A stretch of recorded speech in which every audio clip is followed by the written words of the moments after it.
here and right here, these seniors, you're going to decide in the next 2 decades what the morality level in the United States is going to be. You're going to decide if we are a drug-free or a drug-dependent nation. You're going to decide if we're going to conquer AIDS or AIDS will be a big part of our everyday life. You'll decide what this nation's attitude is on abortion. You'll also decide how much alcohol we consume. And you'll decide what we're going to allow to be shown on TV. And we don't have far to go. You'll decide if this nation still begins at the church and the home. So you must be braver, longer. Pretty hard to talk anywhere in Alabama, the state of Alabama, without talking about football. And particularly at Springville High School. Gosh, that was a great year. Rock and Brandon, Jim, Cedric, and Al, and all the rest. I mean, everybody contributed, the coaches and the cheerleaders and the band. And what they did, they gave all of us a gift, a present, that we enjoyed opening up and unwrapping every Friday night. It was wonderful. I say that to say this, that when you talk about a football field itself, I guess a great many of you don't realize that a football field is about that much higher in the center than it is on the sideline. I used to coach here, and most of the time I was in a purple golf cart. But when I wasn't, I was sitting in this contraption. And sitting down looking across the field, you can't see much on the other side of the field because of that hump. For instance, let's take, I can only speak about Auburn because that's the only one I know about. But at Auburn, let's say they're trying to score, and up in the press box, you wouldn't believe the press box at Auburn. It's big as this school. It's 3 stories tall. They got a room up there they can have a dinner for 500 people. It's unreal, the size of that thing. But anyway, somewhere up in that press box is a little room, the glass windows, and they're looking out over here. And Larry Blakeney, Coach Blakeney, is up there. And he spots something down on the field, and he immediately speaks down many floors below to Pat Sullivan, who hears it, and he and Pat Dye talk a second, and then he's signaling it into to the quarterback out there, Reggie Slack, who immediately turns and tells 10 players, who immediately trot to the line of scrimmage, and they run the play. All of this in maybe 6 or 7 seconds, because looking from above, you can see so much better, sort of like it is with us. You reckon? That if we ask for and receive any help from above, we got a much better chance because the perspective is so much greater. I ask for that every night. Help. See, being retired, you have time. You have time to do things, and I have found after a long time that really what matters is what you do for other people. That's about all that counts anyway. So at night, I ask for help. Show me something to do tomorrow. Lead me to somebody tomorrow that I can help. Yesterday, and it happens every day. Tomorrow is so exciting because I don't know where I'm going to be sent. Yesterday was at Century Plaza. Somewhere down in the bowels of J.C. Penney, I don't know, back underneath, there was a blind man. Well, he was nearly blind. He could see my shadow as I came up. And we talked a good while. He seemed so happy that I stopped. You know, a lot of people don't stop and talk to blind people, you know, with a cane. Seemed so genuine, had a beautiful smile.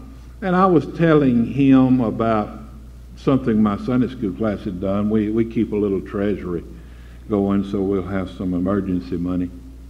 And we had bought a gift Christmas, bought it last week, for a similar type person, visually impaired.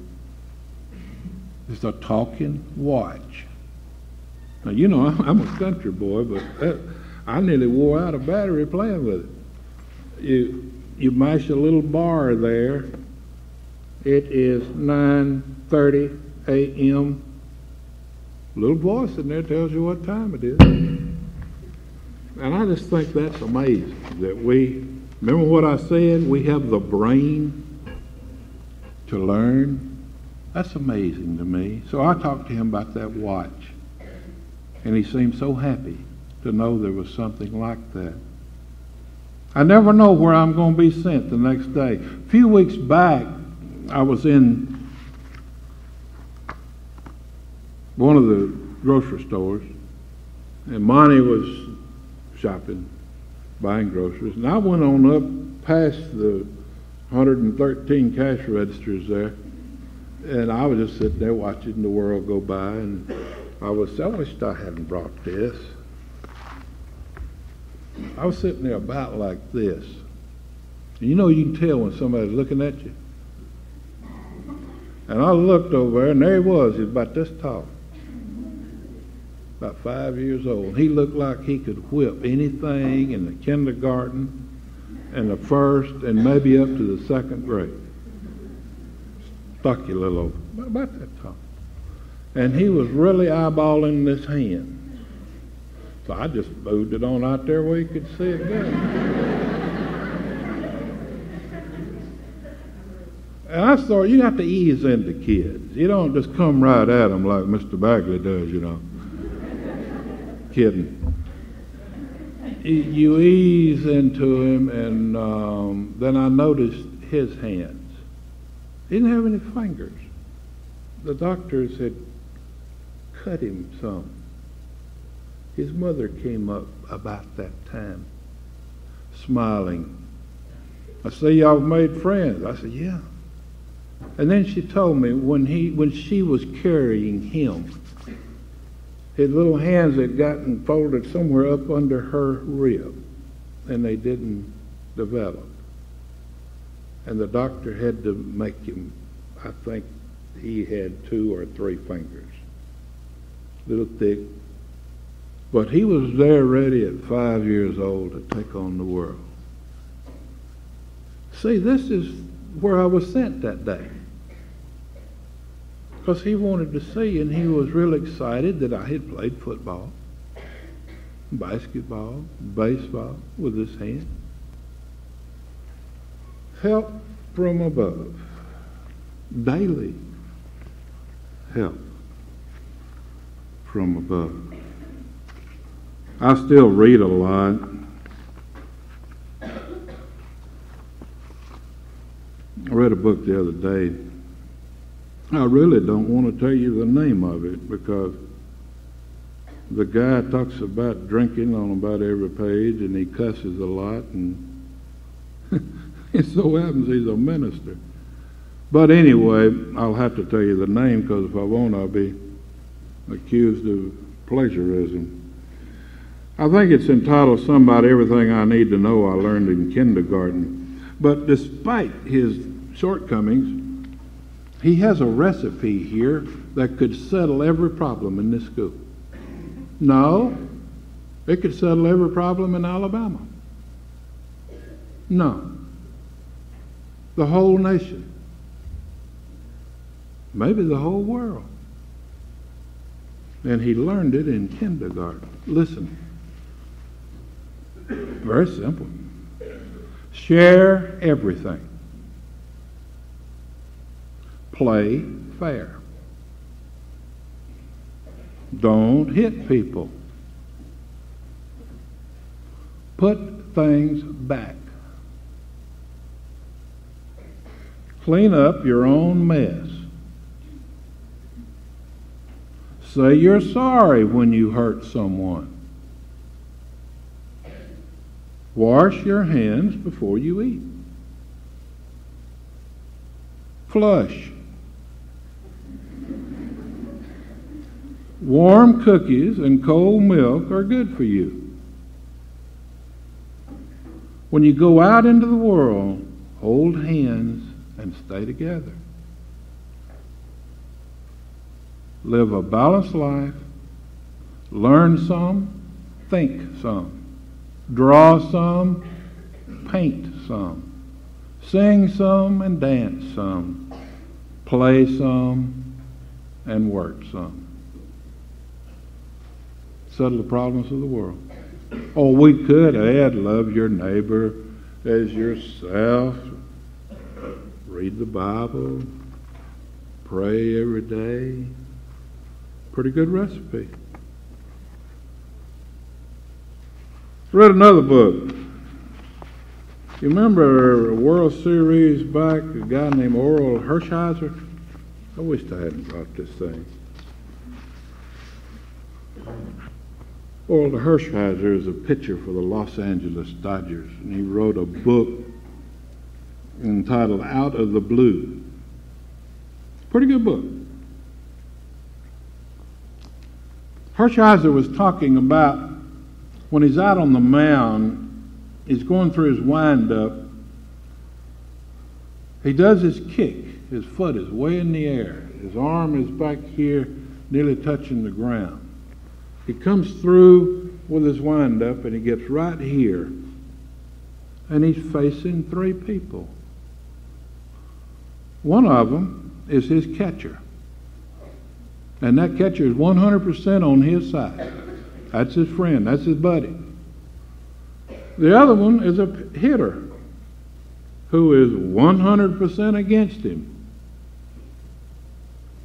And the third one is the umpire. 100% neutral. Don't care. Sort of like what it is when we wake up in the morning, isn't it? The people you run into that day, do you reckon you might have two or three in life that really care what happens to you today? You're lucky if you've got two or three that really cares what happens to you.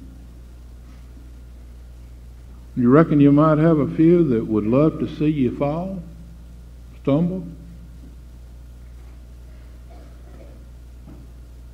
And you reckon there's just a whole room full that don't really care what you do today?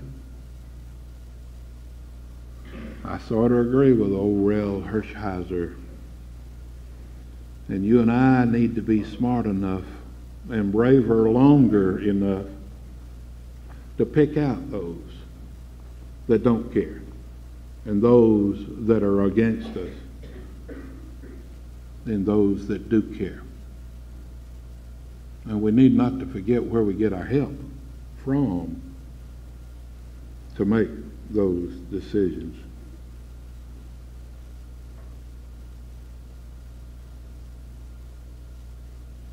Miss Jones, I'm about through.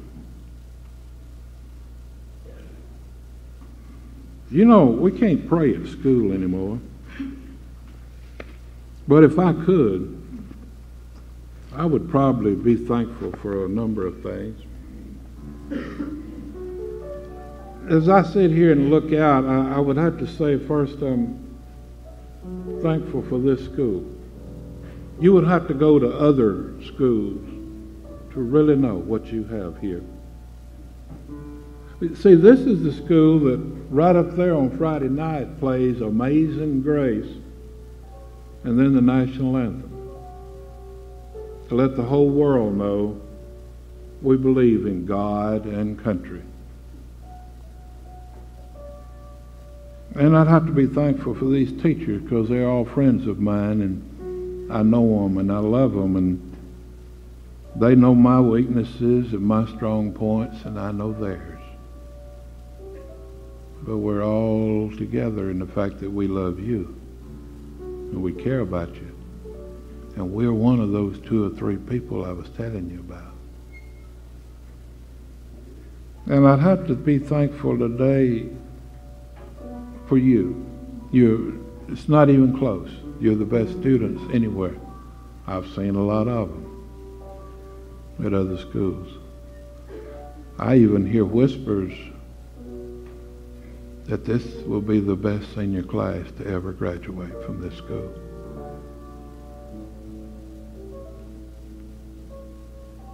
That football team, boy, we really enjoyed that bunch. Oh, we had some stars, but that doesn't matter. You know, the man that left town and left some money, they called it talents in the history books. That whole team had talent. Some more than others, but their talents were blended together by good coaching. And that team had everything. You don't win 13 games. I really enjoyed it. I'm thankful for our country. You know, with everything that's wrong with it, it's still the best one on this planet. Thankful for my life and my health and families. You know, even broken families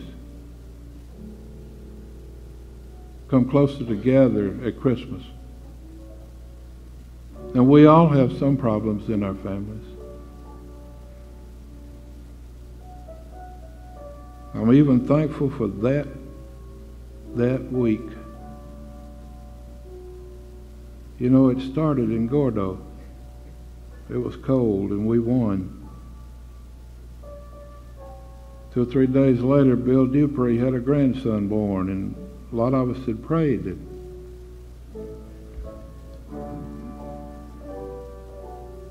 Bill would live to see it.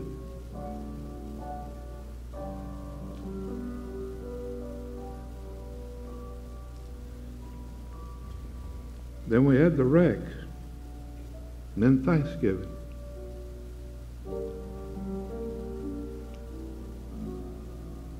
And then we lost.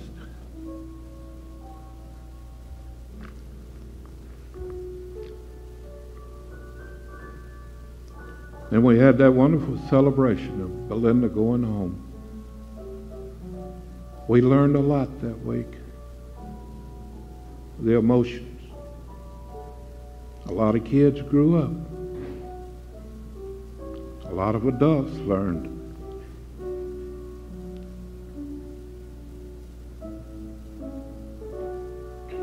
I'm thankful for this quiet moment that we've had for 20 years. It's meant a lot to me.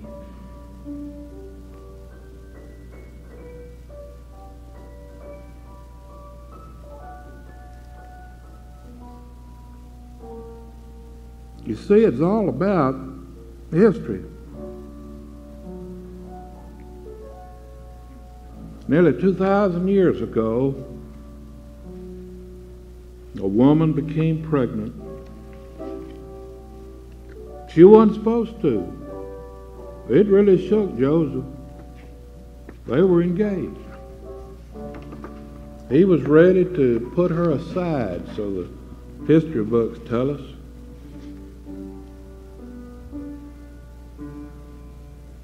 But an angel told him this was special. This baby's name was Jesus. He was going to change the world. Sweet little Jesus boy, they made you be born in a manger, Lord. Sweet little holy child, we didn't know who you was, didn't know you come to save us, Lord.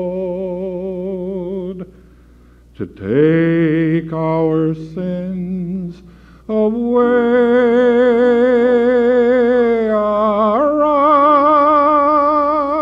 eyes were blind, we could not see, and we didn't know who you was. Long, long time ago, you were born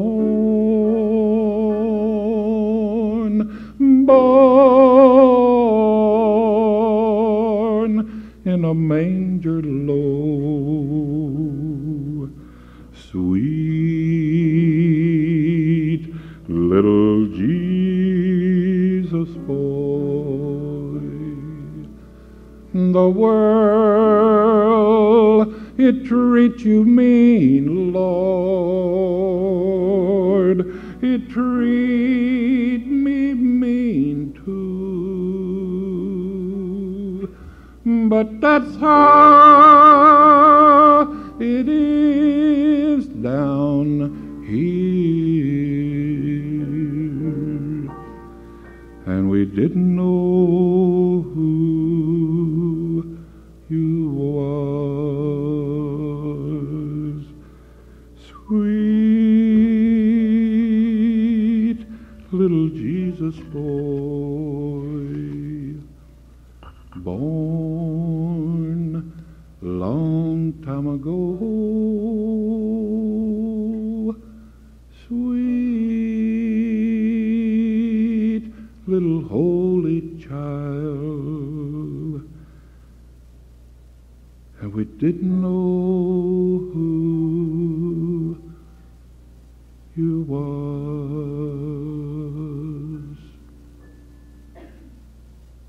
God bless you. Merry Christmas.